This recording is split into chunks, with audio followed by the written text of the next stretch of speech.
Assalamualaikum warahmatullahi wabarakatuh. Wassalatu wassalamu ala rasulil amin wa ala alihi wa ashabihi wa tabi'ahum bi ihsan ila yaumil din wa sallam tasliman mazida. Ikhwani fillah wa ayyuhal aba wal ummahat a'azzallahu wa iyyakum jami'an rahimani wa rahimakumullah. Alhamdulillah, marilah kita bersyukur kepada Allah Subhanahu wa taala atas segala limpahan nikmat yang telah Allah berikan kepada kita, sehingga sampai saat ini di Ramadan yang ke-10 tepatnya, Allah masih memberikan kita kesempatan, Allah masih memberikan kita kenikmatan, sehingga kita semua bisa melakukan amal ibadah dengan nikmat. Nikmat itu banyak sekali Bapak Ibu sekalian.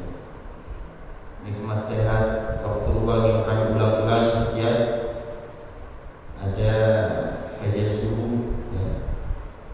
Dan nikmat mendapatkan rasa damai dalam melakukan ibadah, itu nikmat yang besar.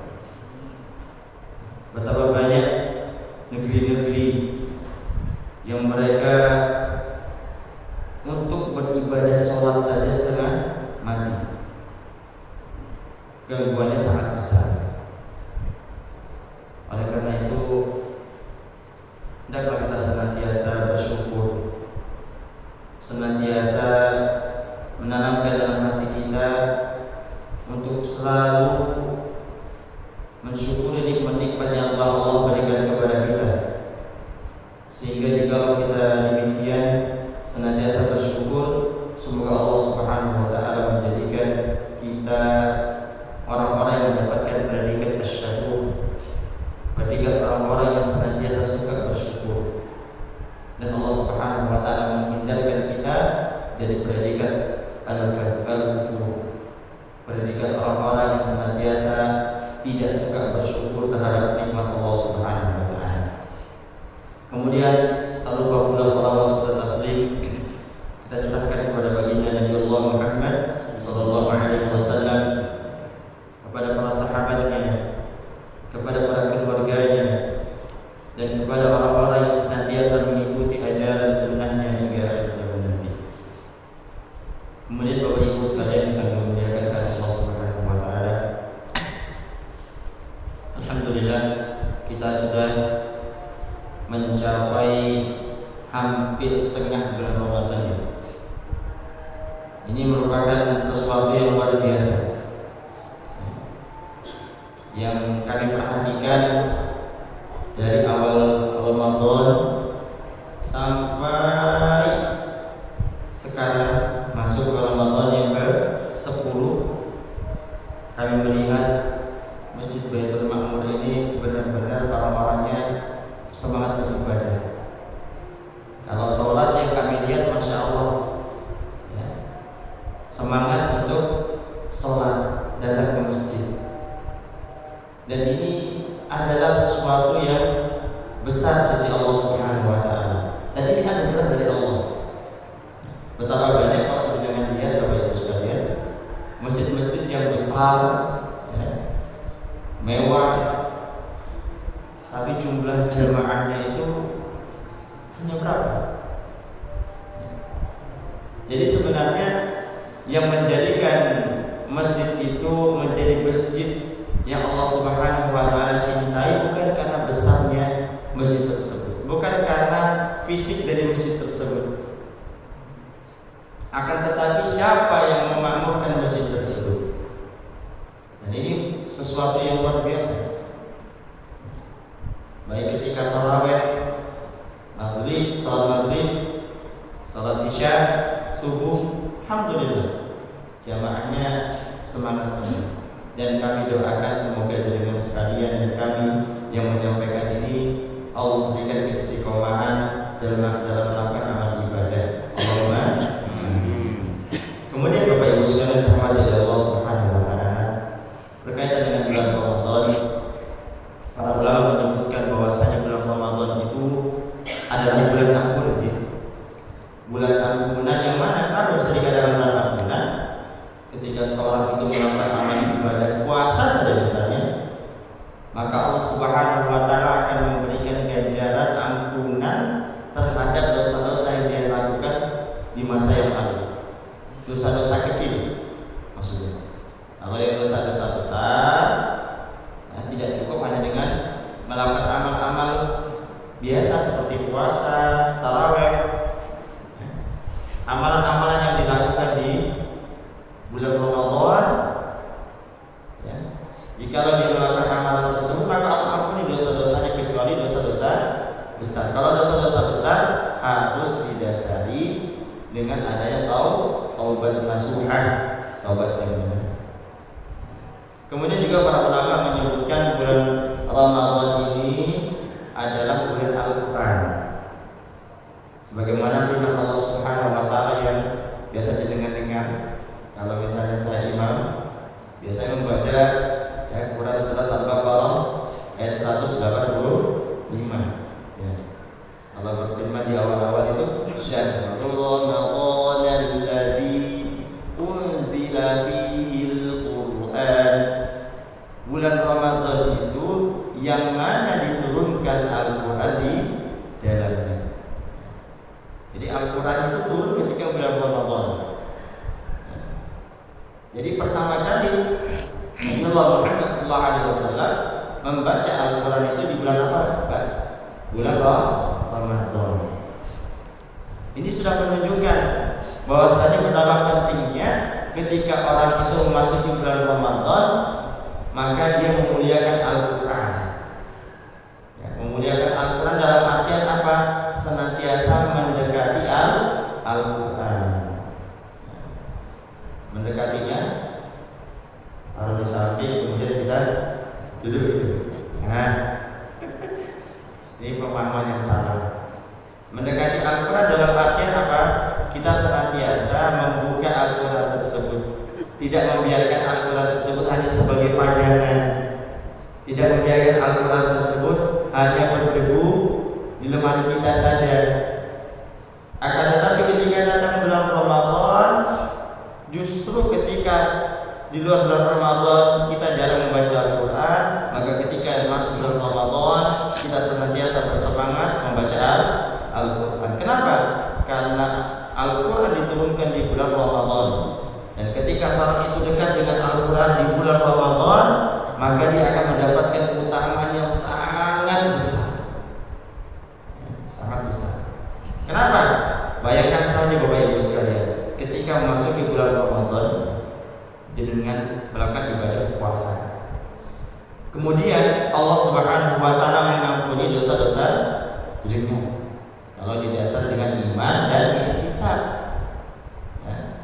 Kemudian berpuasa itu, ya, jenengan juga Allah Subhanahu wa taala lipat gandakan segala amalan yang jenengan lakukan. Baik amalan tersebut berupa amalan yang zahir yang nampak ataupun itu hanya berupa amalan hati.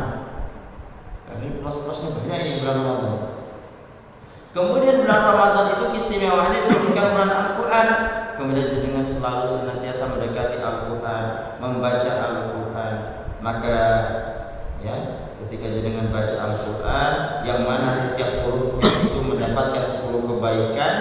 Setiap hurufnya itu bukan alif lam mim 1 huruf.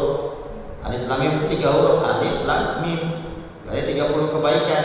Luar biasa 30 kebaikan. Kemudian masuk bulan Ramadan dilipat gandakan. Bahkan dilipat gandakan itu ya dari 10 kebaikan sampai 700 kali lipat atau lebih. Nah, kita tidak bisa melihatnya. Karena perkara ini perkara ghaib dan kita hanya mengimaninya. Ya. Ketika seorang itu baca Quran dalam Ramadan, Allah lipat gandakan segala apa yang dia lakukan, termasuk di antara membaca Al-Quran. Ini luar biasa. Maka senantiasa semangat membaca Al-Quran. Ya, membaca Al-Quran. Bahkan seseorang itu dalam hadis yang sahih dikatakan ketika dia membaca Al-Quran dengan lancar, dengan tajwid, maka dia disamakan posisi dengan ma'as-safaratul kiramil bararah. Dia bersama para malaikat. Dan kalau orang yang mencetak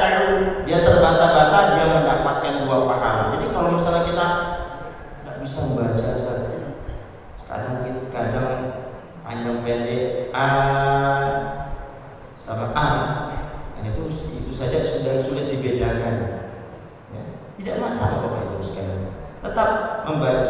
Ketika kita berusaha dan terbata-bata, maka kita mendapatkan dua pahala. Pahala membaca Al-Quran itu sendiri dan pahala usaha dalam membaca Al-Quran. Maka senantiasa bersemangat walaupun kita terbata-bata. Kemudian keutamaan orang yang membaca Al-Quran selain tadi berkaitan dengan bulan Ramadan, Nabiullah Muhammad SAW bersabda dalam hadis yang sahih juga, Iqra'ul Quran, bacalah Al-Quran.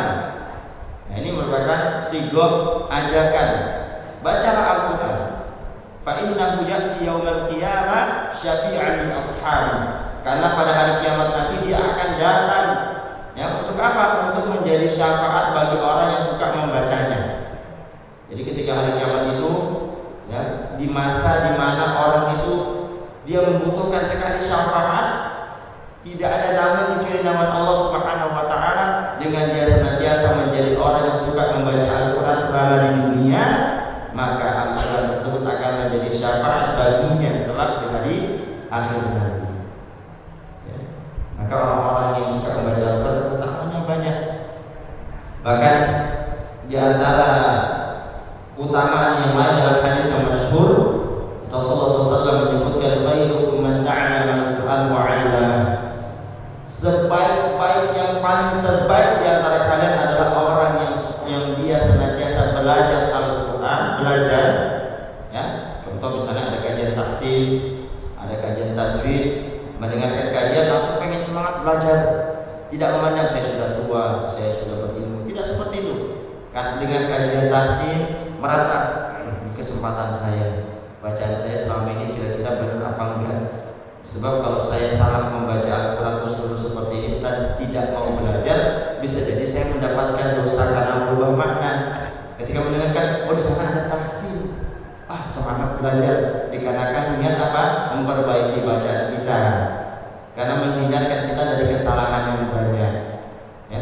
Wa'allamah, selain orang yang belajar dan orang yang mengajarkan Al-Quran tersebut. Ketika jenengan sudah belajar tafsir, belajar tajwid, kemudian pulang ke rumah mengajarkan kepada anak istri, ini mendapatkan keutamaan yang besar sisi Allah Subhanahu wa taala. Maka senantiasa bersemangat dalam membaca Al-Quran. Dan insyaallah taala mulai besok subuh setelah kultum singkat kita akan membuka tafsir. Jadi kalau dengan ada yang mau belajar tafsir sama kami, kita sama-sama belajar. Jadi kalau misalnya ada yang mau belajar, ada yang pengen, saya mau coba selama ini saya belajar sama ustaz-ustaz yang ada nih, kira-kira bacaan saya sudah bagus sekali apa tidak? Saya ini sudah pantas jadi imam di masjid apa tidak? Karena Bapak Ibu sekalian yang sebagai penutup, di antara ya menjadi rukun dalam sholat itu adalah surat Al-Fatihah. Dan orang itu kalau dia membaca Al-Fatihah, ada dua jatuh kesalahan di dalam dua kesalahan ini, maka ini bisa menjadikan Al-Fatihahnya itu tidak sah. Berarti sholatnya batal. Kapan itu? Ketika memang dalam bentuk sholat yang sifatnya jahar, yang diutarakan, yang dibesarkan suaranya. Dua kesalahan ini, pertama kesalahan dalam makharijul huruf.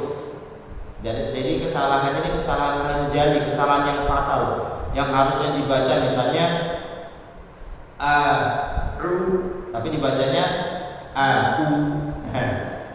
Harusnya alhamdu dibaca alhamdu. Nah ini kalau alhamdu segala puji, alhamdu segala yang puji, jauh sekali. Kemudian yang kedua, ketika membacanya sampai merubah makna. Merubah makna di sini bukan hanya dalam makhraj, bisa jadi mengurangi huruf. Ya, harusnya dibaca alhamdulillahi rabbil alamin, dibaca alhamdulillahi rabbil alamin. Alif lam mim hilang. Ini luar biasa Bapak sekalian. Ya, contoh kecil seperti ini. Ini dalam surat Al-Fatihah. Kemudian juga dalam hukum. Nah, ini kita pakai madzhab Syafi'i. Insyaallah. Dalam madzhab Syafi'i, orang yang salat berjamaah, kemudian yang si imam ini membaca Al-Fatihah dengan kesalahan yang fatal, tadi dua tadi, makhrajnya salah, maknanya juga berubah. Kemudian ada makmum yang bacaannya bagus tapi tidak jadi imam, walaupun sebenarnya dipersilakan jadi imam tapi tidak mau, maka orang yang bacaannya lebih bagus sholatnya tidak sah. Ini pendapat Imam Syafi'i, dan pendapat ini wajib Bapak Ibu sekalian. Makanya kalau misalnya dengan ada yang merasa bacanya sudah pernah belajar dibandingkan teman-teman yang lain, ya tidak apa-apa, maju aja. Bukan berarti kita sombong, tapi kita ini mengamalkan sunnah Nabi. Ya, yang pertama kali yang paling berhak menjadi imam apa? Yang paling banyak dan paling bagus apa? Hafalan baca Al-Qur'annya. Bukan yang paling tua. Paling tua itu urutan terakhir Bapak Ibu sekalian. Kalau di zaman Nabi memang bacanya sama semua, sama-sama kenal sunnah semua, sama-sama duluan masuk Islam. Makanya ya dalam hadis itu dikatakan wali wa'annakum akbarukum. Maka hendaklah menjadi imam itu adalah yang paling tua. Kalau di zaman kita baca a'udzu, jadi a'udzu fatal sekali. Kesalahannya fatal. Maka hendaklah kita senantiasa bersemangat belajar, bersemangat mengamalkan dan mengajarkan Al-Quran tersebut. Tidak semena-mena membenarkan diri kita karena kita sudah pernah belajar. Senantiasa terus belajar. Saya sendiri dan teman-teman yang semuanya juga orang-orang yang istilahnya belajar Al-Quran, kami tidak pernah berhenti belajar Al-Quran. Ketika ada guru ini, walaupun dia lebih muda daripada saya datang belajar. Saya punya ustadz namanya Ustadz Adil Bawazi. Beliau itu adalah seorang dai yang beliau umurnya di bawah saya sekitar 4 tahun lah, muda. Tapi masya Allah ilmu membaca Al-Qurannya itu langsung mendapatkan sanad. Ya, kalau mungkin kita lihat masih muda, paling nyala-nyala saya. Tapi karena saya tahu ini ilmunya luar biasa, saya tetap semangat, saya datangi beliau, saya talaki baca Al-Quran. Ternyata bacaan saya masih ada disalahkan. Itu membuktikan bahwasanya belajar itu tidak memandang umur, Bapak Ibu sekalian. Ketika ada kesempatan datang, datang. Dan semoga Allah Subhanahu wa taala senantiasa memberikan kemudahan kepada kita dalam belajar